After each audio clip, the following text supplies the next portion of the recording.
Hello dear learners, मैं हूँ सिया और आज हम पढ़ने वाले हैं NIOS क्लास 10th की मैथमेटिक्स, जिसका हम फोर्थ मॉड्यूल करने वाले हैं। फोर्थ मॉड्यूल में दो चैप्टर्स हैं। फर्स्ट है perimeter and area of plane figure and second है सरफेस एरिया एंड वॉल्यूम। इन दोनों ही चैप्टर्स को हम करने वाले हैं एक एक करके। सबसे पहला है perimeter and area of plane figure. तो चैप्टर को स्टार्ट करने से पहले कुछ इम्पॉर्टेंट फॉर्मूले हैं मेंसुरेशन से और इस चैप्टर से perimeter and area of plane figure से रिलेटेड। तो पहले हम उस फॉर्मूले को देख लेते हैं। एक चीज़ बात मैं आपको और बताना चाहती हूँ, जो भी मैंने आपको इसमें पढ़ाया है वो आपके NIOS की जो बुक है, टेक्स्ट बुक है, वहीं से ही मैंने पढ़ाया है। और आपको ये बात पता होनी चाहिए कि NIOS में जो भी चैप्टर्स मतलब जो भी क्वेश्चंस पूछते हैं वो बुक के अंदर से ही आता है, कुछ भी अलग से नहीं आता है। तो अगर आप अच्छे से पढ़ना चाहते हैं तो आप बुक को ही ठीक से पढ़िए, ठीक है। तो चलिए इस चैप्टर को स्टार्ट करते हैं। इसमें कुछ फॉर्मूले हैं, जैसे कि कुछ 10 फार्मूले हैं। सबसे पहले आप इन फार्मूलों को आपको याद करना पड़ेगा, तो प्लीज़ प्लीज़ प्लीज़ इन फार्मूलों को याद कर लीजिएगा। फर्स्ट है पेरीमीटर ऑफ अ रेक्टेंगल, तो ये है 2 इंटू L प्लस बी, इसको 2 इंटू लंबाई प्लस चौड़ाई। देन सेकेंड है area of rectangle is equals to length into breadth, जिसको हम L इंटू बी भी बोलते हैं। पेरीमीटर ऑफ अ स्क्वायर, जिसको हम 4 इंटू साइड बोलते हैं, साइड को हम A से डिनोट करते हैं, इसलिए 4 इंटू A है। एरिया ऑफ स्क्वायर जो कि है साइड का स्क्वायर, तो ये हो गया A का स्क्वायर, जो कि क्योंकि हम साइड को A से डिनोट करते हैं। नेक्स्ट है एरिया ऑफ पैरेललोग्राम, जिसको base into corresponding altitude. I know आपको कॉरेस्पॉन्डिंग एल्टीट्यूड कुछ लोगों को पता नहीं चल रहा होगा, लेकिन जब हम क्वेश्चंस करेंगे सॉल्व तो हमें पता चल जाएगा कि कॉरेस्पॉन्डिंग एल्टीट्यूड क्या है। नेक्स्ट है एरिया ऑफ ट्रायंगल, जो कि है 1/2 बेस इंटू कॉरेस्पॉन्डिंग एल्टीट्यूड। तो ये इसमें भी सेम है कॉरेस्पॉन्डिंग एल्टीट्यूड। तो ये भी हम जब क्वेश्चन करेंगे तब हमें समझ में आ जाएगा, ठीक है। मतलब कि अभी मैं आपको समझाऊंगी तो आपको समझ नहीं आएगा, क्योंकि ये फॉर्मूले हैं और फॉर्मूले आप सिर्फ लर्न कर लीजिए। जब भी हम क्वेश्चन करेंगे तो आपको अच्छे से समझ में आ जाएगा। नेक्स्ट है एरिया ऑफ रोम्बस, जो कि है 1/2 into product of its diagonals.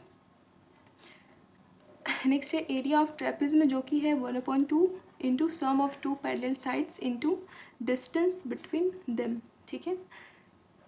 तो ये है। एंड नाइन्थ है सर्कमफ्रेंस ऑफ अ सर्कल, जो कि होता है 2 पाई रेडियस, जिसको हम R बोलते हैं, 2 पाई R बोलते हैं, ठीक है।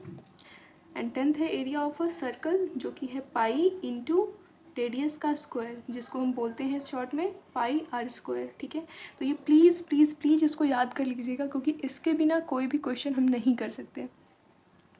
चलिए नेक्स्ट करते हैं, क्वेश्चन से स्टार्ट करते हैं। एक बात मैं आपको और बताना चाहती हूँ, क्योंकि इसमें मैंने कुछ एग्जाम्पल्स थे बुक में दे रखे, मैंने एग्जाम्पल्स कवर नहीं किए हैं, क्योंकि एग्जाम्पल्स बहुत ज़्यादा ऐसे थे, मतलब कि इजी थे। और ये जो मैंने एक्सरसाइज की क्वेश्चन लिए हैं ये भी बहुत इजी हैं। तो अगर आपको चाहिए एग्जाम्पल्स भी चाहिए, अगर उसको समझने में परेशानी हो रही है तो प्लीज़ हमें बताइएगा, हम उसको भी करेंगे सॉल्व साथ में, ओके। तो सबसे पहला है 20th.1 चेक योर प्रोग्रेस। देखिए अगर आप बुक खोलेंगे ना तो बुक में ये 20th चैप्टर है, 20वां चैप्टर है आपका। इसका फर्स्ट क्वेश्चन जो है वो है ऐसे, area of a square field is 225 metre square, find the perimeter of the field. तो यहाँ पे एरिया ऑफ स्क्वायर है, मतलब कि स्क्वायर कैसा होता है, बिल्कुल ऐसा होता है जिसके चारों साइड्स इक्वल होते हैं, उसको स्क्वायर बोलते हैं, ठीक है। तो उसका एरिया दे रखा है, अंदर का ये जो है मैं शेड कर रही हूँ, ये दे रखा है 225 मीटर स्क्वायर, और निकालना है पेरीमीटर ऑफ द फील्ड। देखो ये जो मैथमेटिक्स है ना, इसकी ब्यूटी पता है क्या है, ये है कि आपको कुछ दे रखा होता है, आपसे अगर कुछ क्वेश्चन में पूछा होता है, मतलब कुछ सॉल्व करना होता है, तो ऐसे ही कुछ नहीं सॉल्व करना होता है, आपको कुछ ना कुछ क्लू दे रखा होता है। तो इसमें क्लू क्या है कि इसमें 225 मीटर स्क्वायर, इसमें एरिया दे रखा है और क्या पूछ रहा है, पेरीमीटर पूछ रहा है, ठीक है। तो चलिए पहले जो दे रखा है उसी से क्या निकल सकता है वो निकालते हैं। तो एरिया ऑफ स्क्वायर क्या होता है, साइड का स्क्वायर, दैट इज़ A का स्क्वायर, ठीक है। तो एरिया ऑफ स्क्वायर की जगह पे जो हमारा वैल्यू है 225, उसको लिख देते हैं 225 मीटर स्क्वायर, और इस साइड का स्क्वायर मतलब कि A का स्क्वायर, ठीक है। अब 225 का 225 में यहाँ पे रूट लगा देंगे क्योंकि ये स्क्वायर इक्वल टू के इधर आएगा तो रूट हो जाएगा। ये आई नो आपको ये वाली बात जो है आपको पता होगी पहले से ही।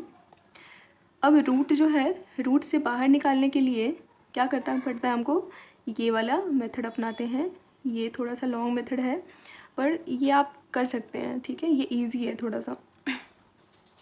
अब इसको हमने 5 का टेबल 4 बार पढ़ा, 20 आया, मतलब इसको इससे डिवाइड किया तो 45 आया, एंड 45 को 5 से डिवाइड किया तो 9 आया, एंड 9 को 3 से करा तो 3 आया, ठीक है। डिविजिबल नंबर से हम करते हैं, ऐसा नहीं कि किसी भी नंबर से कर देते हैं। लास्ट में 5 था तो ये 5 से डिवाइड होने वाला था, इसके भी लास्ट में 5 था तो 5 से डिवाइड होने वाला था, ठीक है। ये 3 से भी हो सकता था लेकिन हमने 5 से किया क्योंकि हमको पेयर बनाना था। और यहाँ पे 9 बचा तो 3 3 ज़ा 9, तो यहाँ पे 5 का पेयर एक बार ले लिया हमने, 3 का पेयर है तो इसमें से भी एक 3 ले लिया, तो 5 × 3 15, तो 15 ये जो है 15 मीटर जो है एक साइड निकल गया, ठीक है। अब हमारा जो एरिया ऑफ स्क्वायर है उसके बेस पे हमने क्या निकाला है, 15 मीटर जो कि एक साइड है। अब हमें निकालना है पेरीमीटर ऑफ स्क्वायर, जो कि होता है क्या, हमने यहाँ पे देखा था पेरीमीटर ऑफ स्क्वायर क्या होता है, 4 × साइड। तो 4 × साइड वाला क्वेश्चन फॉर्मूला लगा देते हैं, तो 4 की जगह पे तो 4 ही रहेगा, और जो हमने यहाँ से साइड निकाला है वो यहाँ पे वैल्यू पुट कर देंगे 15 मीटर। तो इसको इससे मल्टीप्लाई करेंगे 4 × 15 मीटर, तो हमारा हो जाएगा 60 मीटर। अब आप ये कहेंगे कि यहाँ पे मीटर स्क्वायर है, यहाँ पे मीटर स्क्वायर था, यहाँ पे मीटर, क्योंकि यहाँ पे स्क्वायर इसलिए था क्योंकि यहाँ पे एरिया पूछा है, ठीक है। और यहाँ पे एरिया का क्या मतलब होता है, देखो जैसे कि आपको मैं एग्जांपल देती हूँ, a × a, तो a का स्क्वायर हो गया ना, और यहाँ पे वही तो था साइड का स्क्वायर, लेकिन यहाँ पे स्क्वायर वगैरह कुछ नहीं है, यहाँ पे एक ही साइड है, तो यहाँ पे इसलिए मीटर लगा हुआ है, ओके। तो ये आपका क्वेश्चन होता है सॉल्व। नेक्स्ट क्वेश्चन पे हम आगे बढ़ते हैं। अगर आपको लग रहा होगा कि मैं थोड़ा फास्ट पढ़ा रही हूँ या फिर कुछ समझ नहीं आ रहा है तो प्लीज़ हमसे पूछिएगा, ताकि हम नेक्स्ट और भी बेटर कर पाएँ आपको समझने के लिए। नेक्स्ट क्वेश्चन पे चलते हैं। तो नेक्स्ट क्वेश्चन जो है वो है कि find the diagonal of a square whose perimeter is 60 metre. अभी हम पेरीमीटर 60 मीटर निकाल कर आए थे, तो वही वाला यहाँ पे लगा देंगे। पेरीमीटर ऑफ अ स्क्वायर क्या होता है, 4 × साइड, इसमें हमारा निकालना क्या है, डायगोनल ऑफ अ स्क्वायर। अब स्क्वायर का मतलब क्या होता है पहले ये समझ लेते हैं कि स्क्वायर के जिसके सारे साइड्स जो होते हैं वो इक्वल होते हैं, एंड डायगोनल मतलब कि ये वाली जो लाइन है, ए को, स्क्वायर को हमने ABCD नेम दे दिया, ABCD, और इसको जो ये साइड जो है इसको 2 ब्रेड पकौड़े बना दिए, तो इस वाले जो दोनों ब्रेड पकौड़े को जो जोड़ रही है लाइन उसको बोलते हैं डायगोनल, समझे। तो हमें ये पता है कि सारे साइड्स जो हैं इक्वल है और हमें AC निकालना है, डायगोनल निकालना है, मतलब कि ये वाली जो लाइन है वो हमें निकालनी है। तो सबसे पहले जो दे रखा होता है हम उसके बेस पे क्या निकाल सकते हैं वो हम निकालते हैं। तो दे रखा है पेरीमीटर इज़ 60 मीटर, तो पेरीमीटर के हिसाब से 60 जो मीटर है उसके हिसाब से साइड क्या हो जाएगा, 50। अभी हम पीछे करके आए थे ना, perimeter of square is equals to 4 × side. Perimeter of square की जगह पे जो दे रखा है पेरीमीटर ऑफ स्क्वायर 60 मीटर, वो हमने यहाँ पे वैल्यू पुट कर दी 4 × साइड, मतलब कि हमें साइड निकालना है। अब 60 है और 4 × साइड है, ठीक है। इन दोनों में क्या रिलेशन है, मल्टीप्लाई का, इधर आएगा तो डिवाइड हो जाएगा, तो 60 को 4 से डिवाइड कर देंगे तो आ जाएगा 15, और इधर साइड मतलब कि साइड की वैल्यू निकल गई 15, ठीक है। तो ये साइड की वैल्यू इस तरीके से निकल गई 15 15, और हमने लिख दिया है चारों तरफ 15, ठीक है। तो हमें पता चल गया है कि ये जो जिसका पेरीमीटर 60 है, 60 मीटर है, उस स्क्वायर का जो साइड्स होगा वो 15 15 15 15 मीटर होंगे, ठीक है। अब हमें निकालना क्या है, डायगोनल निकालना है, डायगोनल निकालना है। आपने एक चीज़ क्या पढ़ा है आपने, मुझे नहीं पता, पर आपने श्योर पढ़ा ही होगा, एक होता है पाइथागोरस थ्योरम लगाते हैं, ठीक है, और वो हमेशा राइट एंगल पे बनता है। या तो आप इस ब्रेड पकौड़े को ले सकते हो, या इस या तो आप इस ट्रायंगल को ले सकते हैं, या तो आप इस ट्रायंगल को ले सकते हैं, ठीक है। और ये जो ट्रायंगल है वो राइट ट्रायंगल होगा, ठीक है। अब इसी पे हमें क्या निकालना है, ये दोनों तो दे रखा है और इस वाली लाइन को हमें निकालना है। तो कैसे निकालेंगे, AC निकालना है और AD और DC दे रखा है, ठीक है। तो चलिए निकालते। AC निकालने के लिए रूट अंडर रूट अंडर क्या करते हैं, ए बी का स्क्वायर, ए बी का स्क्वायर या फिर ए डी का स्क्वायर भी कर सकते हैं आप यहाँ पे। ए मान लो कि हमने ये वाला ट्रायंगल लिया है, फर्स्ट वाला ट्रायंगल लिया है, ठीक है, तो ए डी का स्क्वायर और डी डी सी का स्क्वायर, डी सी का स्क्वायर जो कि 15 मीटर है, तो हमें ए सी का स्क्वायर निकल जाएगा। तो 15 का स्क्वायर 225 होता है, एंड प्लस का साइन देंगे, 15 का स्क्वायर फिर से 225 होता है, तो रूट अंडर इन दोनों को प्लस करके 450 आ जाएगा। तो 450 को हम रूट से बाहर निकालेंगे तो कितना आएगा ये हम देखते हैं, 5 से करते हैं हम, ये मैं डिवाइड कर रही हूँ, ठीक है,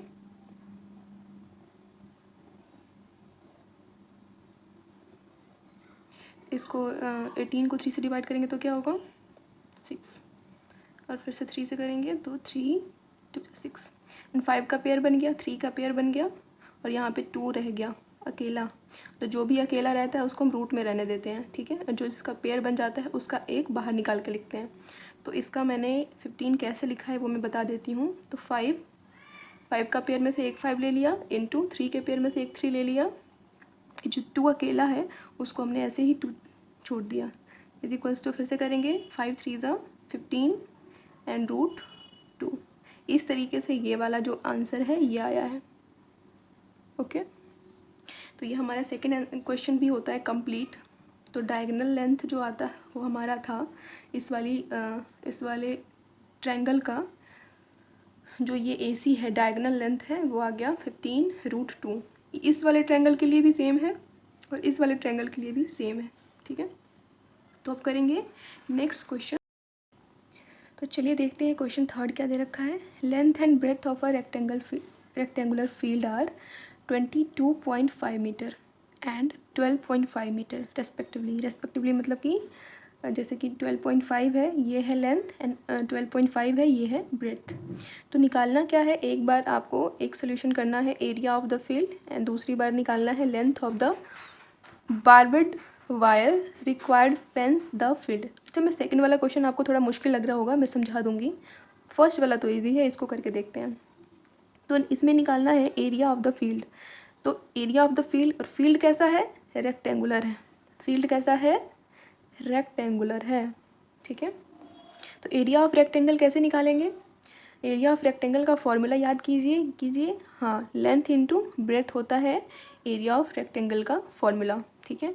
तो लेंथ कितना दे रखा है 12.5, ये मैं यहाँ पे लेंथ लिख देती हूँ, ये मैं यहाँ पे ब्रेथ लिख देती हूँ आपके सहूलियत के लिए। तो 22.5 एंड 12.5 मल्टीप्लाई किया, ये आप प्लीज़ कर सकते हैं अपने आप में। तो इन दोनों को मल्टीप्लाई करने के बाद ये हमारा आंसर आता है। तो ये क्या हो गया, ये हमारा एरिया ऑफ द फील्ड निकला है, इतना आंसर, ठीक है। अब हमारा नेक्स्ट क्वेश्चन क्या है, length of the barbed wire required fence the field. अब ये क्या है, रेक्टेंगल है, ठीक है। मान लो कि ये आपका रेक्टेंगुलर शेप का खेत है, ठीक है। इसमें आपने कुछ वेजिटेबल्स वगैरह लगाए हैं, ठीक है, इसमें आपने वेजिटेबल्स वगैरह लगाए हैं, ठीक है। और कुछ जानवर वगैरह जो हैं, मतलब कि कुछ आते हैं ना जंगली जानवर, वो खेत में घुस जाते हैं, फसल ख़राब कर देते हैं। तो इसी तरीके से आपकी फसल ख़राब कर देते हैं वो। तो आप क्या चाहते हो कि इस खेत में आपका कुछ ऐसा, वो एक फेंस नहीं होता, ठीक है, कांटे वाला तार, कांटे वाला वायर, वो चारों तरफ से आप लगा दो, ताकि जो जानवर है जो आपकी फसल बर्बाद कर रहे हैं, एनिमल्स, वो ना कर पाए, ठीक है। तो कितना, जो फेंस के लिए कितना वायर रिक्वायर्ड होगा, ये जो हमारा तार है, वायर है, कितना रिक्वायर्ड होगा, कितना ज़रूरत होगा इस वाले एरिया को कवर करने के लिए, इस वाले, ठीक है। तो ये क्या होता है, ये होता है पेरीमीटर मतलब कि इसका जो बाउंड्री है चारों तरफ से वो। तो अब रेक्टेंगल का पेरीमीटर निकालना पड़ेगा मतलब हमको। तो पेरीमीटर ऑफ रेक्टेंगल क्या होता है, is equals to 2 into length plus breadth. अब 2 की जगह पे 2 लिख दिया। लेंथ हमारे पास गिवन है 22.5 मीटर एंड ब्रेथ भी गिवन है 12.5 मीटर, ठीक है। अब इन दोनों को प्लस करेंगे तो 35 होगा। 2 का इससे क्या रिलेशन है, मल्टीप्लाई का रिलेशन है, इसको इससे मल्टीप्लाई किया तो 70 मीटर आ गया। तो अब हमें आंसर मिल गया है। The length of barbed wire required to fence the field is 70 metre. मतलब कि आपको 70 मीटर वायर की ज़रूरत है अगर आपको इस वाले खेत में फेंस करना है, तो फेंस लगाना है तो ओके। तो ये भी क्वेश्चन होता है कंप्लीट। होप आपको समझ में आया होगा। अगर समझ नहीं आया है तो हमें प्लीज़ बताइएगा। अब हम आते हैं तो फोर्थ क्वेश्चन जो है हमारा, क्वेश्चन पढ़ते हैं the length and breadth of rectangle are in the base and अब रेशियो में दे रखा है लेंथ और ब्रेड्थ। पिछले वाले क्वेश्चन में सिंपल दे रखा था, लेकिन यहाँ पे रेशियो में दे रखा है, ठीक है। तो area if the area of rectangle video के इज फर्स्ट में जब मैंने आपको 726 फॉर्मूले वगैरह बताए थे, उसमें एरिया ऑफ पैरेललोग्राम भी था। अब देखिए तो इसमें दो चीज़ें दे उसका रखी जो है, फॉर्मूला एक होता तो है लेंथ वो एंड होता है ब्रेड्थ दे बेस रखा है, इनटू वो भी कॉरस्पॉन्डिंग रेशियो में, और एक एरिया भी दे रखा है रेक्टेंगल का जो कि 726 मीटर बेस दे रखा है। क्या देखिए बेस दे रखा है। अब ये करने के ना एंड कॉरस्पॉन्डिंग तरीके तो एल्टीट्यूड हैं, भी दे रखा है, ठीक है। पर तो इजी आपको है, कहीं भी देखिए कुछ भी और जाने की लेंथ जरूरत एंड नहीं ब्रेड्थ को है। ना बेस की जगह जैसे पे कि आप रेशियो में दे रखा है, तो इसको हम कंसीडर क्या कर कॉरस्पॉन्डिंग लेंगे एल्टीट्यूड की जगह 12 सेंटीमीटर अगर आप करते हैं, इन दोनों को रेशियो हटा मल्टीप्लाई देंगे, करते हैं, जो कि एंड होगा 3 को मल्टीप्लाई 3x ले लेंगे करने के एंड 2 बाद को 2x ले लेंगे। 240 3x क्या है, लेंथ है, सेंटीमीटर, एंड 2x क्या है, तो यही क्या आता है। सो द एरिया ऑफ रेक्टेंगल जो कि दे पैरेललोग्राम रखा इज है, हम वही वाला फार्मूला लगाते हैं, सेंटीमीटर। जैसे कि आपको पता है कि जो एरिया चीज़ें में दे रखी जब होती लगता हैं है, जब एरिया उसी होता है तो के स्क्वायर लग जाता उसी है, की मदद से ठीक हम है। बहुत कुछ निकाल सकते हैं। तो ये तो area of rectangle is equals to length question into का ब्रेड्थ। आंसर। तो एरिया ऑफ अब हम रेक्टेंगल कितना दे करेंगे रखा है, 6th क्वेश्चन। 726, ठीक है। लेंथ क्या है हमारा, 6th क्वेश्चन में क्या पूछा है, एरिया ऑफ ट्रायंगल इज, ठीक है। तो 280 ये 726 सेंटीमीटर रहेगा square and 3x if and 2x base multiply हो of जाएगा, the triangle तो 3 is 2 जा 70 सेंटीमीटर, x मल्टीप्लाई होगा find तो x स्क्वायर हो its जाएगा, corresponding ठीक है। altitude। अब इन दोनों में क्या रिलेशन है, एरिया ऑफ मल्टीप्लाई ट्रायंगल का दे है, अब रखा इक्वल है टू के इधर आएगा 6, और 6 को लाना बेस है ऑफ ना, ट्रायंगल भी दे रखा है, आपको तो निकालना 6 को है इधर लाएंगे तो क्या हो corresponding जाएगा, altitude। ये डिवाइड हो तो जाएगा। सबसे पहले ठीक है, जो दे रखा है 726 में 6 से उसको हम डिवाइड करेंगे अप्लाई आप, करते हैं उस तो फॉर्मूले आएगा को और देखते हैं क्या निकलता है। 121 is area equals of to x का ट्रायंगल स्क्वायर होता है 1 तो वही वाला हम बेस फॉर्मूला इनटू लगाएंगे कॉरस्पॉन्डिंग 121 एल्टीट्यूड को। एरिया ऑफ ट्रायंगल की अगर जगह आप पे 280 सेंटीमीटर निकालेंगे लिख सकते हैं। तो सिंपल है, तो इज इक्वल्स टू 11 देंगे, into 1 बाई 11 टू है, ना, 1 बाई तो 2 हमारा देंगे, निकल आएगा बेस जो कि दे 121, रखा है 70 ठीक है। सेंटीमीटर। अब एक तो तो 70 इसका लिखेंगे फिगर बन एंड गया ना, कॉरस्पॉन्डिंग दो एल्टीट्यूड बार 11 आ हमें गया, फाइंड करना है। एक 11 ये हम बाहर फॉर्मूले ले लगाने लेंगे, के बाद हमें समझे? ये पता चला कि ये चीज़ और ये चीज़ जो इसको दी आप हुई ऐसे थी भी कर सकते क्यों हैं, दी थी, एक कॉरस्पॉन्डिंग step अगर एल्टीट्यूड आप और निकालने करना के लिए, चाहे ठीक तो है। 121 है ना, 180 स्क्वायर है हट गया और ये 1 रूट बाई लग गया, 1 बाई अब 2 रूट है, हटेगा तो तो ये x की डिवाइड वैल्यू में क्या है। आ जाएगी, जब इक्वल टू के इधर आएगा तो x की टू वैल्यू क्या आ ऊपर चला जाएगी, जाएगा, मल्टीप्लाई हो 11, जाएगा, ठीक है। तो 11 क्या आया, x की 280 वैल्यू आई। इंटू 2। अब हमें उसके बाद निकालना बचता क्या है, 70 इंटू जैसे कि कॉरस्पॉन्डिंग लंबाई एल्टीट्यूड। क्या थी तो जो हमारी, यहाँ पे मल्टीप्लाई का 3x, रिलेशन है ये इक्वल टू तो के इधर 3x आएगा, तो ये 3 डिवाइड into हो x की जाएगा। वैल्यू कितनी तो आई इसको है, कैंसिल 11, आउट करने के तो बाद कुछ नहीं हमारा कॉरस्पॉन्डिंग 11, एल्टीट्यूड जो तो होता है 3 वो into 8 आ 11 जाएगा, is ठीक equals है। to 33, तो सो द 33 कॉरस्पॉन्डिंग क्या आया एल्टीट्यूड है, ऑफ द लंबाई। ट्रायंगल अब इज हमने 8 x को हटा सेंटीमीटर। दिया है, तो ठीक है। 5th और x की 6th क्योंकि क्वेश्चन भी वैल्यू हमारा हो निकाल गया ली, कंप्लीट। और इसी से हमने तो अपना next देखते जो हैं। हमारा असली लेंथ है नेक्स्ट वो जो हमने क्वेश्चन निकाल है लिया। वो है फाइंड द एरिया ऑफ अब ट्रेपेजिज्म। ब्रेथ क्या है, ब्रेथ है 2x, ठीक है। फाइंड द एरिया अब of 2x ट्रेपेजिज्म 2 into distance x की वैल्यू क्या थी, 11, तो 2 इंटू 11 क्या होता है, 22, 22 क्या निकला है, 26 सेंटीमीटर एंड 12 सेंटीमीटर एंड ये 12 चौड़ाई। अब लंबाई चौड़ाई की असली वैल्यू आ गई है ना, अभी यहाँ पे आपको 10 समझ नहीं आ रहा होगा ये 3x क्या होता है, इसकी ये तो वैल्यू कुछ distance पता ही है। नहीं, चलो 2x क्या होता है।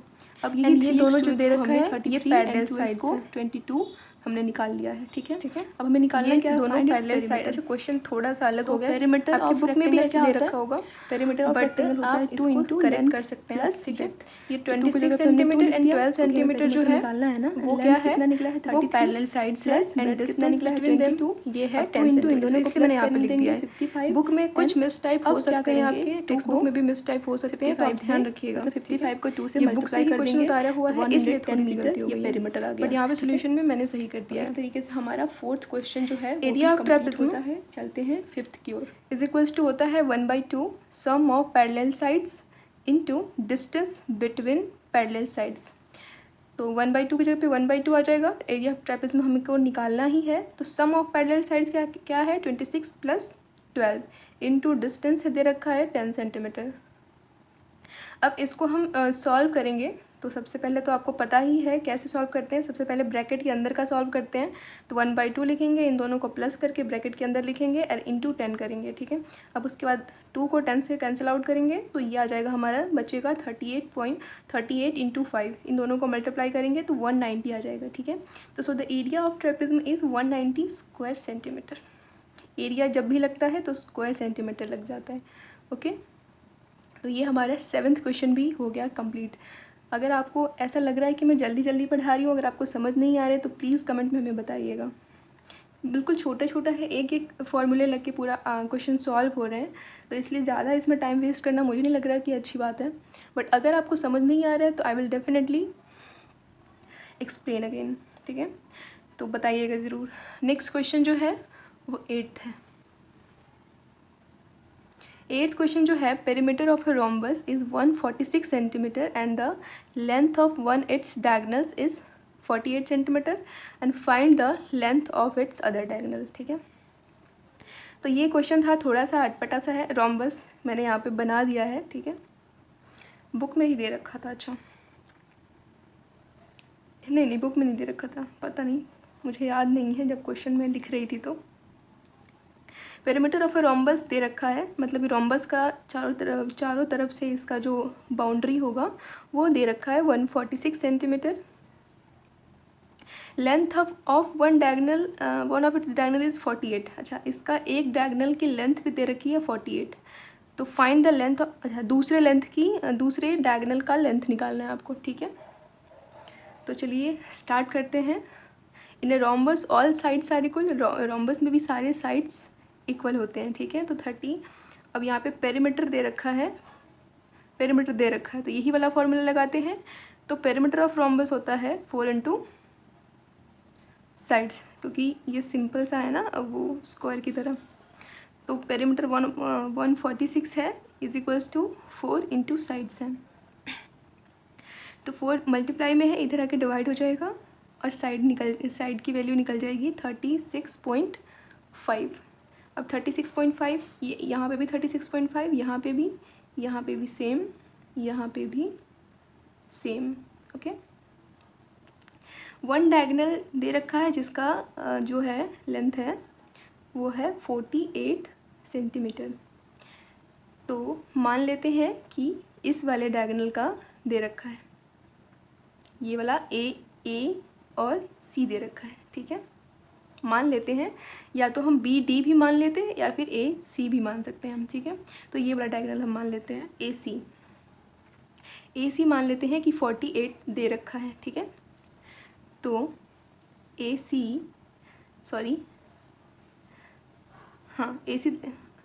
ठीक है, ए सी दे रखा है 48।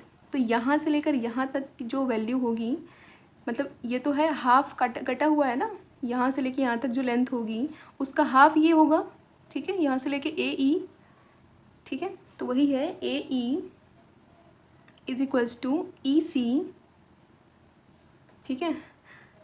और इन दोनों को मिला देंगे तो क्या बनेगा, दोनों को मिलाकर बनेगा ए सी। तो जो कि ए सी जो है 48 सेंटीमीटर है, यहाँ पे लिख दिया मैंने, ठीक है। अब जब इन दोनों की वैल्यू सेम है तो इसके जगह पे इसका नाम यूज़ कर सकते हैं और इसके जगह पे इसका नाम यूज़ कर सकते हैं, ठीक है। तो इसलिए हमने 2AE लिख दिया। AE तो है ही, EC भी AE की तरह ही है, इसलिए हमने EC को भी AE ही बोल दिया। अब 2 बार AE लिखेंगे तो यहाँ पे 2AE हो जाएगा, ठीक है, इज इक्वल्स टू 48 तो इधर है ही। अब AE की वैल्यू निकालनी है तो ये वाला 2 मल्टीप्लाई में है, इधर आकर डिवाइड हो जाएगा। तो अब AE की वैल्यू आ गई 24, AE की वैल्यू आ गई 24, ठीक है, और इसकी भी 24। और आगे देखिए, इसको सॉल्व करते हैं। तो पेज भर गया था तो नेक्स्ट पेज में लिख लिया, यहाँ पे छोटा सा रोम्बस भी बना लिया है, ठीक है। तो हमें ये वाला जो है डायगोनल दे रखा है, दूसरा डायगोनल हमको निकालना है। तो हम पाइथागोरस थ्योरम अप्लाई करेंगे। ए बी का स्क्वायर जो कि होता है ए बी का square is equals to B E का स्क्वायर प्लस ए ई का स्क्वायर। अब ए बी का स्क्वायर जो कि दे रखा है, ए बी का स्क्वायर दे रखा है 36.5, इसका स्क्वायर कर देंगे। बी ई का स्क्वायर जो कि हमको निकालना है, ठीक है। बी ई मतलब यहाँ से लेकर यहाँ तक जो दूसरा डायगोनल, ये तो हमने अभी तक नहीं निकाला ना, इसलिए बी ई भी हमको मालूम नहीं है। तो ये अगर हम ये निकाल लेंगे तो ये अपने आप निकल जाएगा, ठीक है। इसलिए बी ई का स्क्वायर प्लस ए ई का स्क्वायर। ए ई का हमने ये वाला ट्रायंगल लिया था, ए बी ई वाला ट्रायंगल लिया था, ठीक है। तो ए ई का स्क्वायर कितना है 24 ये भी आया था, 24 ये भी आया था, ठीक है। तो इसका स्क्वायर लिख दिया। अब इक्वल टू के इधर लाएंगे, इसका 24 का स्क्वायर होता है 576, इसको इक्वल टू के इधर लाएंगे तो 576 आ जाएगा और इस साइड बी ई का स्क्वायर रह जाएगा। अब इसमें से इसको माइनस करेंगे तो आएगा ये, मैंने कैलकुलेटर पे यूज़ किया है ऑब्वियसली, बी ई का स्क्वायर। ठीक है, अब बी ई का स्क्वायर ये आया है 756.25। ठीक है, तो मैंने जैसे बताया था ना आपको स्क्वायर निकालने का, वैसे ही आप यूज़ करके बी ई निकाल ले सकते हैं। ये तो स्क्वायर है तो रूट लग जाएगा इसमें, जैसे कि यहाँ पे रूट लग गया ना, बी ई कर दिया तो इधर रूट अंदर हो जाएगा 756.25। अब रूट से निकालने के लिए इसका स्क्वायर हटाना पड़ेगा, स्क्वायर हटाया तो 27.5 आ गया। ठीक है, तो सेम ये इसका भी आएगा जैसे हमने किया था, बी डी का, B D is equals to क्या होएगा, B E plus E D. ठीक है, इन दोनों इसकी और इसकी लेंथ मिलाकर ही बी डी होगा। तो बी ई अगर जब दोनों सेम है तो ई डी को हम बी ई भी कह सकते हैं, इसलिए B D is equals to 2BE हमने कह दिया इसको। तो B D is equals to 2 की जगह पे 2 लिखा और बी ई की वैल्यू जो हमने अभी निकाली थी उसको पुट कर दी, तो बी डी की वैल्यू हो गई 55 सेंटीमीटर। तो जो दूसरे डायगोनल की वैल्यू क्या आ गई, 55 सेंटीमीटर। ये जो क्वेश्चन है ना थोड़ा सा बड़ा ज़रूर है लेकिन इम्पॉर्टेंट है, इसको आप फिर से एक बार देख सकते हैं। अगर आपको समझ नहीं आए तो मैं फिर से समझाने के लिए रेडी हूँ। ठीक है, आप बता सकते हैं। तो ये जो चैप्टर, ये जो आपका एक्सरसाइज था 20.1 ये होता है कंप्लीट। बाकी हम मिलते हैं नेक्स्ट वीडियो में नेक्स्ट एक्सरसाइज के साथ इसी चैप्टर का। इसको हमको पहले ख़त्म करना है। ओके, अगर आप लोग हेल्प करेंगे, अगर आप लोगों को पसंद आएगा तो हम ज़रूर इसको हम ख़त्म करेंगे और काफ़ी अच्छे से समझ आएगा आपको भी और मुझे भी मज़ा आएगा आपको समझाने में। ठीक है, बाय बाय।